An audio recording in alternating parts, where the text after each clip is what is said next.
E estamos de volta com o Sem Censura ao vivo. Ao vivo. Olha só, então vamos aproveitar e conversar um pouquinho com o Marcelo da Rocha Monteiro. Inventei um da Rocha Monteiro aí, né? É Marcelo Rocha Monteiro, ele é procurador de justiça aqui do Rio de Janeiro e nós tivemos essa decisão do STF liberando, eu não sei se já se efetivou essa liberação, de menores infratores por excesso de contingente nas casas... Como é que a gente chama? Nas unidades de internação. Isso.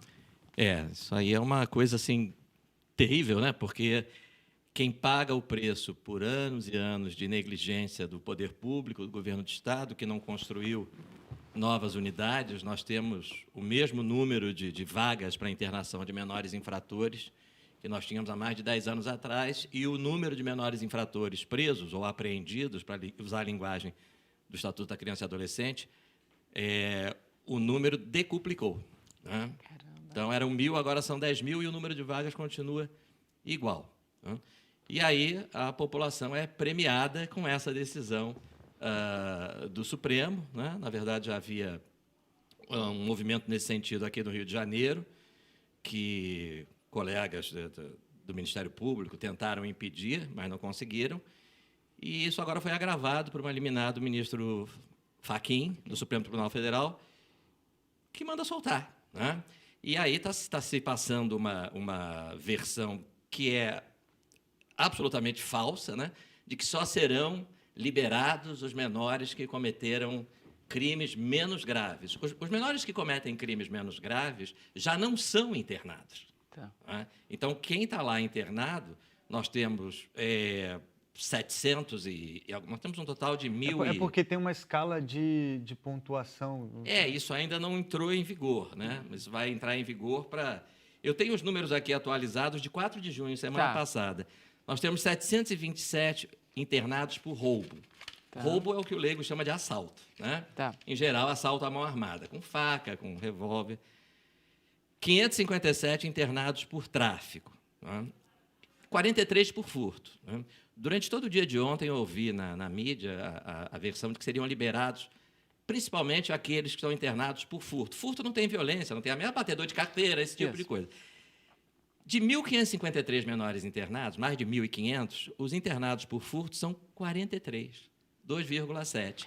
O Estado vai soltar 400. O que vai soltar é assaltante e traficante que foi apreendido com fuzil, granada, pistola. O menor traficante apreendido sem arma já não é internado, em regra. Os que estão internados são os traficantes, são os chamados soldados do tráfico, né? São os traficantes que estão com fuzil na hora da apreensão, ou estão com uma pistola, com um revólver ou com uma granada. Esses é que vão ser liberados. De que idade a que idade esses são adolescentes infratores, né? Então, são menores de 18, são maiores de 14, né? Entre 14 e 18. E você tem aí pessoal de 17, 16 anos. Né? Ao todo são 1.700 internos? São 1.500. 1.553, para ser exato. Tá. Dados de 4 de junho passado, semana passada. E quantas vagas nós temos? Nós temos um problema de superlotação de 200%. Nós temos o dobro de internados do que temos de vagas, quer dizer, temos 750 vagas. A situação é horrível, não há dúvida. A situação é de superlotação. Né? Agora, quem vai pagar o preço da omissão do Estado, né? De omissão de mais de 10 anos, é a população, porque... Você imagina, a juíza que mandou liberar disse, eles vão ser liberados, mas só se eles se matricularem na escola. Você imagina o soldado do tráfico que foi apreendido de fuzil na mão se matriculando na escola, né? Quer dizer, isso aí é para quem vive realmente numa bolha, está completamente fora da realidade, né? Não vai acontecer nada disso. Não vai ter tornozeleira eletrônica, não vai ter nenhum tipo de fiscalização, ninguém vai subir lá na boca de fumo para saber se aquele traficante se matriculou na escolinha ou não se matriculou. Então, daqui a pouco esse pessoal está aí de volta, cometendo crime de novo, assaltando, traficando, atirando com fuzil. É uma situação inacreditável, né? Porque como é que a gente resolve isso, Marcelo? A gente resolve isso construindo novas vagas, né? É só assim que se resolve. É a mesma coisa do sistema prisional, né?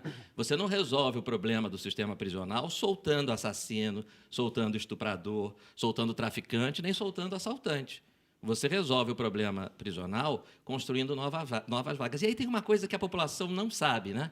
Mas que é assustadora.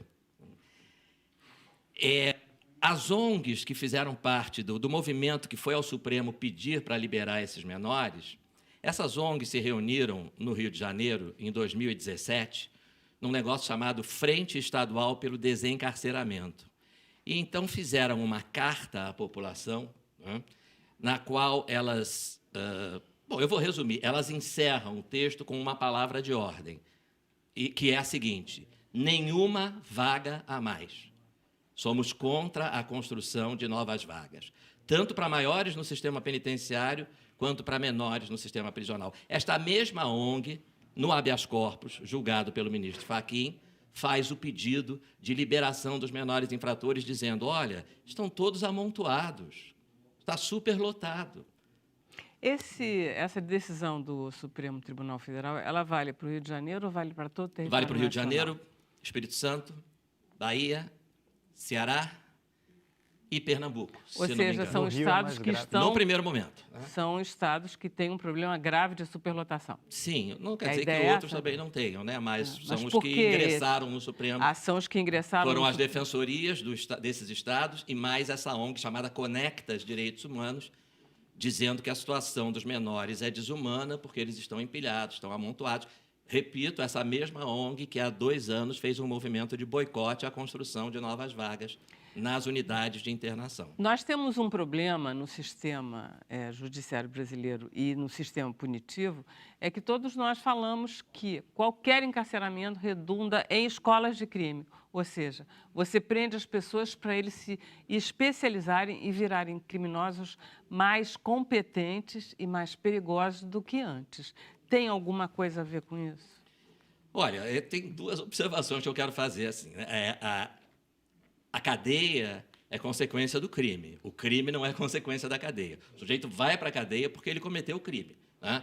De fato, hoje, quem manda na cadeia são as facções criminosas. Então, elas vão pegar essas pessoas que já são criminosos, né, e vão arregimentá-las e fazer delas criminosos ainda piores. Né?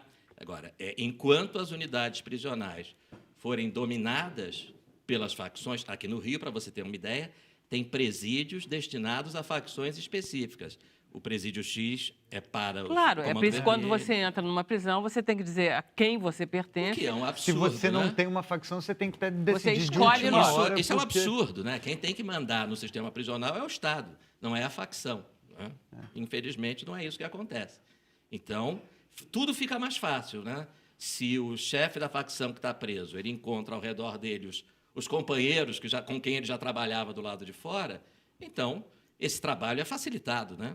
A facção só tende a ficar mais e mais poderosa. Veja a reação que houve no Ceará quando o secretário que o governador nomeou, né, para administrar o sistema prisional, disse: olha, o Estado do Ceará não reconhece mais facção, né? Não tem mais isso. Quem manda no presídio é o Estado. Houve uma reação violenta no primeiro momento, no início desse ano, né? Houve atentados à bomba em Fortaleza, em outras cidades, mas eles fizeram pé firme e o número de homicídios lá diminuiu significativamente, né, depois desse primeiro momento, dessa primeira reação. Né? Me parece que deixar que uma facção criminosa administre uma unidade prisional... Em relação a essas unidades de internação dos menores, existe também essa divisão por facção? Não existe. Nós tivemos aqui, desculpe só interrompê-lo Sim. para lembrar o Bruno, que a gente teve aqui com alguns atores, inclusive, que fazem trabalho com esses Foi a menores. Juliana Martins e o Fábio... Pois é, se o menor ele está internado, né, você pode, pelo menos, tentar melhorar as condições daquela unidade de internação, fazer esse tipo de trabalho que você mencionou, evidentemente, construir novas vagas. Se você coloca esse menor na rua, esse menor que já não tem uma estrutura familiar, né, evidentemente... Eu ouvi... Não tem esperança para ele. Tem algum sentido a juíza dizer que ela primeiro quer liberar as pessoas que têm uma estrutura familiar melhor? Quantas pessoas você imagina que têm uma estrutura familiar melhor? Eu não imagino nada. Dentro desse... Não tem, quer dizer, você tem ali um número enorme de meninos que foram internados por causa de de assalto. Eu vou chegar aquele momento que eu ia interromper o senhor, chegou. Isso. Posso? Me perdoe? Claro. Então, tá bom. A gente vai fazer um intervalo, a gente vai passar para Brasília agora. Vamos lá.